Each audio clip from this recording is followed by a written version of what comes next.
عمران خان کا ایسے استقبال کرنا چاہیے کہ دنیا کو پتہ چلے کہ پاکستانی قوم عمران خان کے ساتھ کھڑی ہے، پاکستانی قوم عمران خان کے پیچھے کھڑی ہے۔ بسم اللہ الرحمن الرحیم۔ السلام علیکم دوستو، امید کرتا ہوں آپ لوگ سب خیریت سے ہوں گے۔ عمران خان صاحب کی تقریر ختم ہوئی، سوشل میڈیا کے اوپر بہت وائرل ہو رہی ہے، اور اس تقریر کو پہلے تو ہم لوگ بھٹو کی تقریر کو یاد رکھتے تھے، جب اس نے پیپر پھاڑ کے یونائٹڈ نیشن میں ایسے پھینکے تھے اور بولا تھا کہ ہم لوگ جو ہے وہ بائیکاٹ کریں گے اور ہم لوگ جائیں گے، اٹھ کے چلا گیا۔ پہلے اس کی تقریر کو دیکھ کے، بھٹو کی تقریر کو دیکھ کے ہم لوگ انسپائر ہوتے تھے، ہمیں اچھا لگتا تھا، پراؤڈ فیل ہوتا تھا۔ لیکن اب جو تقریر عمران خان صاحب نے کر دی ہے، اس کو سالوں سال یاد رکھا جائے گا۔ ہمارے بچے بھی جب جوان ہوں گے، ہمارے بچے بھی جب بڑے ہوں گے، ان کو بتایا جائے گا، آج کل کی نسل جو کل کو بڑی ہوگی اس کو بتایا جائے گا کہ بھائی یہ ایک مرد مجاہد تھا جو انگریزوں کی سرزمین پہ، ویسٹ کی سرزمین پہ جا کے ایسے اسلام کا علم بلند کیا، اس نے ایسے اسلام کے بارے میں بولا کہ پوری دنیا میں ہلچل مچ گئی، پوری دنیا ہل گئی ایک بار کہ یہ کون بول رہا ہے اور کہاں سے بول رہا ہے۔ ایک طرف پاکستان کے اندر کچھ ایسے لوگ ریلی کرنا چاہ رہے ہیں، کچھ ایسے لوگ عمران خان کے خلاف احتجاج کرنا چاہ رہے ہیں، ریلی نکالنا چاہ رہے ہیں، جس کے اندر وہ یہ ظاہر کر سکے کہ عمران خان یہودی ایجنٹ ہے، عمران خان ناموس رسالت کے خلاف ہے، اور دوسری طرف عمران خان پوری دنیا کے اندر اسلام کا بول بالا کر رہا ہے، تحفظ ناموس رسالت کے حق میں جو ہے وہ تقریر کر رہا ہے، پوری دنیا کو بتا رہا ہے کہ بھائی اسلام کیا ہے، پوری دنیا کو بتا رہا ہے کہ بھائی اسلام میں حضور صلی اللہ علیہ وسلم کی جو رسپیکٹ ہے، جو عقیدت ہے، جو محبت ہے، جو اطاعت ہے، وہ ہمارے دلوں میں کتنی ہے، ہمارے نزدیک حضور صلی اللہ علیہ وسلم کی جو محبت ہے وہ کتنی امپورٹنٹ ہے۔ اور دوسری طرف پاکستان کے اندر کچھ پیڈ مولویز جو اتنے پیٹ لے کے جناب وہ چندہ اکٹھا کر رہے ہیں کہ عمران خان کے خلاف ہم اکتوبر میں ریلی کرنے جا رہے ہیں۔ عمران خان نے جو تقریر کی ہے کل،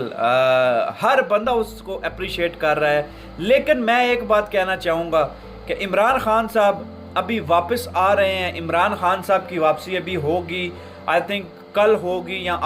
آج رات کو یا کل ہوگی۔ ٹورنٹو سے بھی ان کے جہاز میں کوئی فنی پرابلم ہوئی تھی، اس کے مطلب فلائٹ تھوڑی سی ڈیلے ہو گئی ہے۔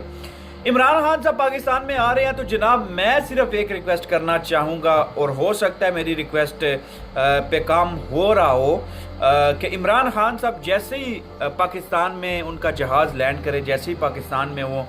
تشریف لائیں، تو ان کا والہانہ طور پہ استقبال کرنا چاہیے۔ یہ نہ سوچو کہ آپ کس پارٹی سے تعلق رکھتے ہو، یہ نہ سوچو آپ کی پارٹی کون سی ہے، آپ پولیٹیکل بیک گراؤنڈ آپ کا کیا ہے۔ عمران خان صاحب اسلام کا مقدمہ لڑ کے آئے ہیں اس عدالت کے اندر، جس عدالت کے اندر لوگ اسلام کا نام اس طرح سے بدنام کرتے ہیں جس طرح سے کوئی مطلب دنیا میں مثال نہیں ہے، جہاں پہ اسلاموفوبیا، جہاں پہ اس طرح کے ورڈز اسلام کے ساتھ ایسوسیٹ کیے جاتے ہیں، اس سرزمین پہ عمران خان مقدمہ لڑ کے واپس آ رہا ہے۔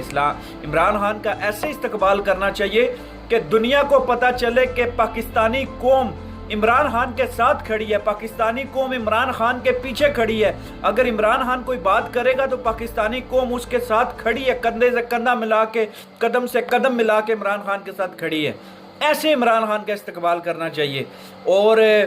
میرے خیال میں اگر ایسا عمران خان کو ہم ایسے ویلکم کرتے ہیں، ایسے استقبال کرتے ہیں، تو پوری دنیا کو ایک بار پتہ چل جائے گا کہ پاکستانی قوم جب اسلام کی بات آئے گی تو پاکستانی قوم متحد ہے، پاکستانی قوم یکجہتی کا ثبوت دے گی۔ اس میں کوئی پاکستان پیپل پارٹی، کوئی پاکستان مسلم لیگ نون، کوئی پاکستان تحریک انصاف، کوئی جو ہے وہ جناب MQM یا ادھر ادھر کی پارٹیاں، آل پارٹیز، مسلم لیگ نون، کاف، کچھ بھی نہیں دیکھا جائے گا۔ جہاں پہ اسلام کی بات ہوگی، جہاں پہ مسلمان کی بات ہوگی، جہاں پہ پاکستان کی بات ہوگی، تو بس ریکویسٹ صرف اتنی سی ہے کہ عمران خان صاحب آئیں پاکستان کے اندر، ان کا ایسے والہانہ استقبال کرو جیسے کہ استقبال کرنے کا حق ہوتا ہے، جیسا آپ کو نبی کریم صلی اللہ علیہ وسلم کے ساتھ محبت ہے۔ کیونکہ عمران خان نے جو باتیں کر دی ہیں، وہ باتیں صدیوں تک یاد رکھی جائیں گی، وہ باتیں سالوں تک یاد رکھی جائیں گی، اور ہم اپنے بچوں کو بتائیں گے کہ بھائی یہ ہے وہ مرد مجاہد جس نے اس طرح کے نعرے بلند کیے کہ مثال قائم ہوگی۔ ابھی بہت سارے کنٹریز ایسے ہیں جہاں پہ اس چیز کی بہت شدت کے ساتھ ان کو برنول کی ضرورت ہے، اور ان کو مطلب کافی زیادہ وہ چیز فیل ہو رہی ہے کہ یار یہ ہمارے ساتھ کیا ہو گیا ہے. یہ سادہ نظر آنے والا آدمی، یہ مطلب بالکل کرکٹنگ لائف میں جانے والا اور جینٹل مین، یہ کیا بول گیا ہے بھائی. ہماری تو سوچوں سے بھی اوپر ہے، ہمارے تو سوچ میں بھی وہ بات نہیں آ رہی ہے. ایسا کچھ ہو رہا ہے کچھ جگہوں پہ. تو استقبال کر کے ذرا بتا دو، عمران خان کا استقبال کر کے بتا دو دنیا کو کہ بھائی صرف عمران خان نہیں، ہم پوری قوم بھی عمران خان کے ساتھ کھڑی ہے، اور اسی کے ساتھ اس کی بات میں اس کی ہاں میں ہاں ملا کے اس کے ساتھ کھڑے ہیں، کندھے کے ساتھ کندھا ملا کے کھڑے ہیں، شانہ بہ شانہ کھڑے ہیں. جب بھی ضرورت ہوگی انشاءاللہ لا الہ الا اللہ محمد رسول اللہ، ہم بھی کلمہ پڑھ کے اسی لین میں کھڑے ہیں جس لین میں عمران خان کھڑا ہے.